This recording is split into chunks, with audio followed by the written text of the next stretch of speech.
Nous voici de nouveau à Nice. Cette zone-là devrait accueillir l'une des plus importantes constructions pour les Jeux 2030. Il s'agit du COOL pour Complexe Olympique Omnisport de Nice, qui inclurait notamment une nouvelle patinoire destinée à organiser plusieurs épreuves sur glace.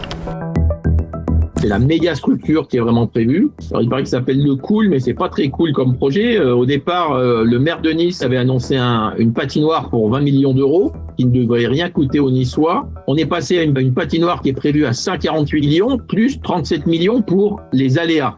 Des élus et des opposants dénoncent le coût et les impacts de ce projet. Certains pointent l'existence d'autres patinoires qui seraient compatibles, par exemple à Pralognan-la-Vanoise ou à Marseille dans cet article du Monde.